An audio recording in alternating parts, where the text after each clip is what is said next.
Muri yeZimbabwe kusangana kwatiri kuita zvakare ipo pano paZimu News update apo petinoda kupe first hand update anonga kuitika munyika yedu yeZimbabwe. So kana uri mutsa usabve pano usina kusubscribe, kulike nekushare.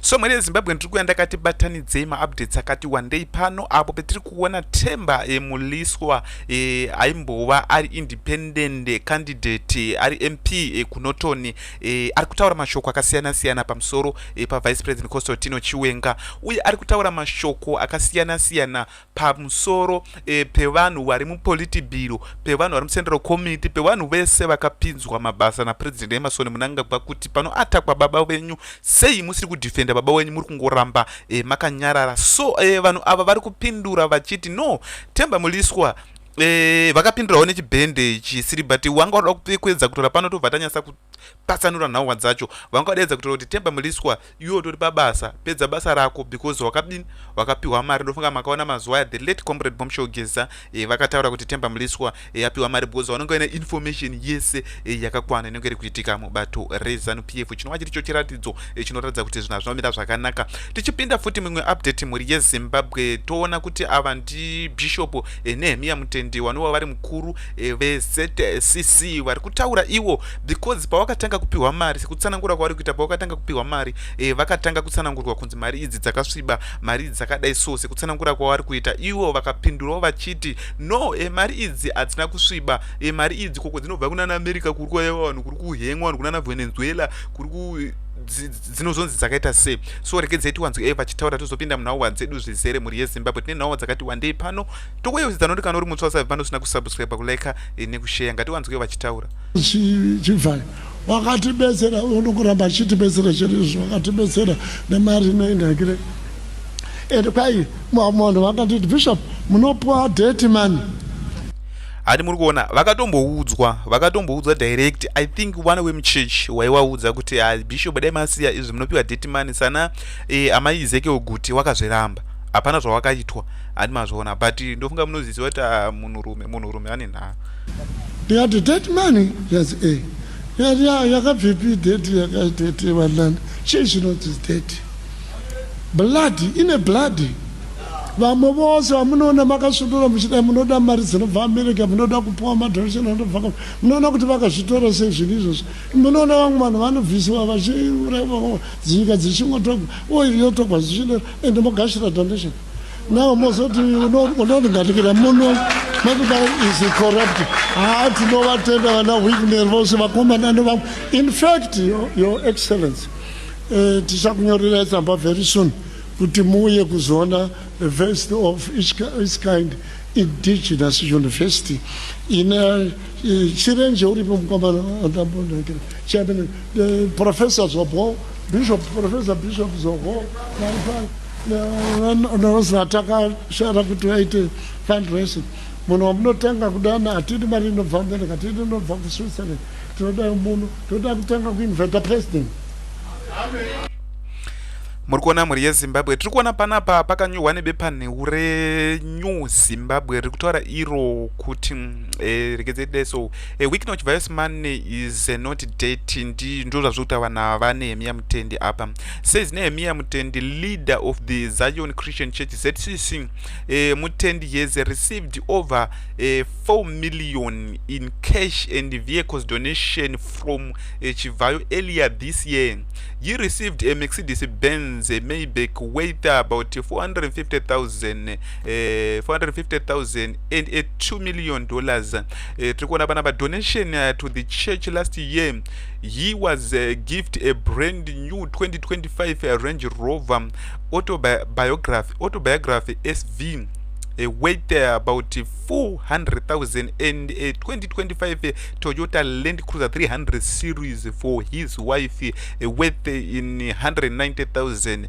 In 2024 Chivayo has donated 1 million to the church. Trikuona mazuva aya kune vanga vakanganwa vakaenda nehelicopter vakadonata 1 million ku ZCC ikoko. So tirikuona kuti vanhu ava vanoyamba machechi vanoyamba vari kutodawo mari. So pakauya mari manje vanhu kuramba kwazvo kunoti netseye mhuri yezimbabwe handidi kunyeperai panenge pakaipa. So tiri kuona pana pakanyorwa kuti the army is watching, says a retired air marshal, as it will advise accordingly in ZANU-PF becomes a security threat. When Zimbabwe agreed to the 2013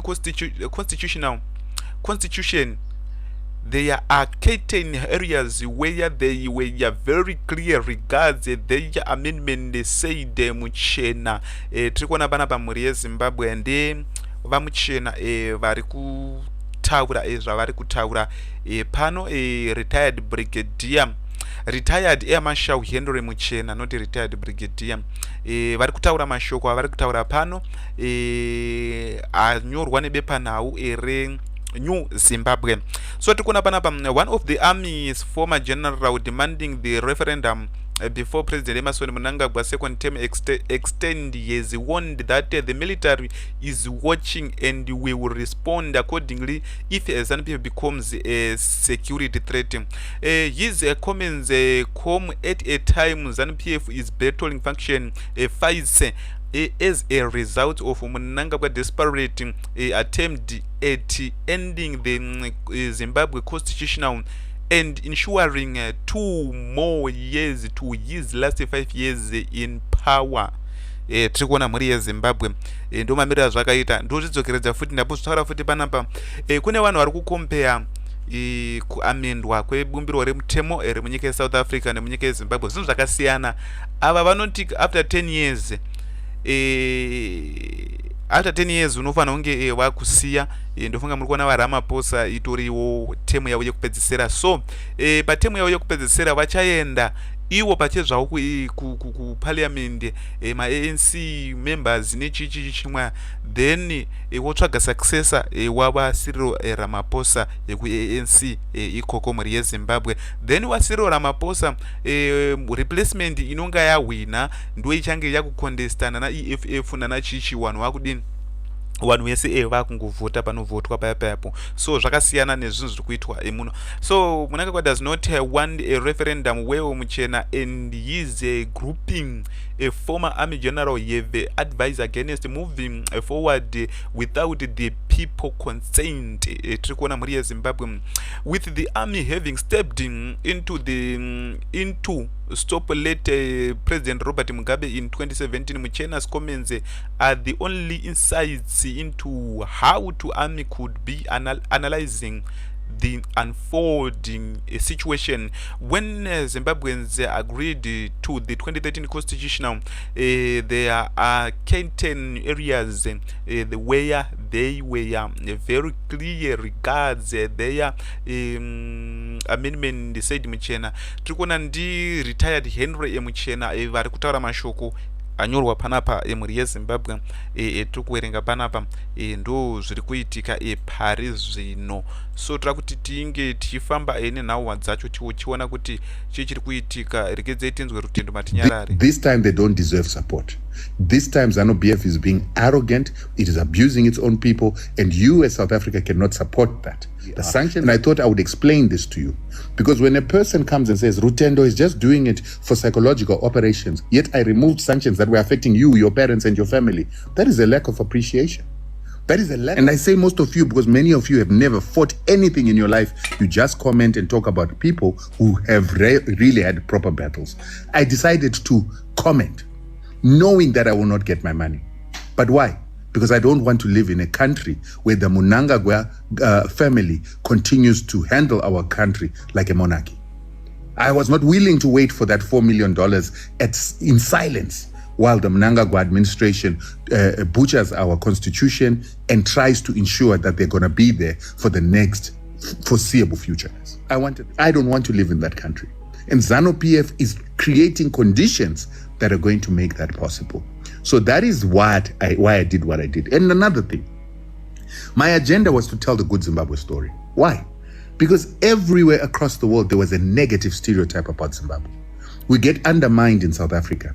We get called names in South Africa because Zimbabwe has told such a bad story about itself in an agenda to try and bring ZANU-PF from power, but we have demeaned ourselves. We've dehumanized ourselves. And I don't want to be treated like a subhuman in South Africa. An outsider has invaded our country.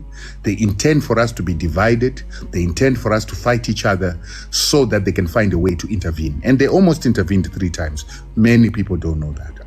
I didn't want people who were on ZEP to be deported back to South Africa for a political agenda, because that's why South Africa wanted to end ZEP, to send Zimbabweans back so that they can go and suffer in Zimbabwe and hopefully protest and rise and protest and remove their government.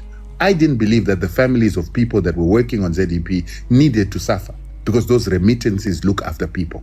They feed people. So we fought the South African government to say you cannot end ZEP, to try and subliminally support sanctions.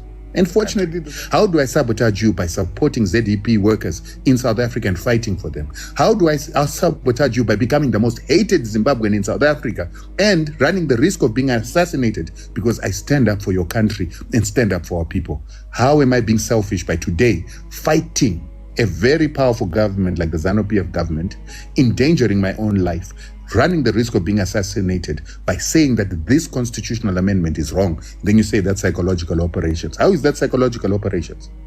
Are you telling me you don't see the benefits of a person like me standing up against this amendment, something you can't do, something you don't have a voice to do?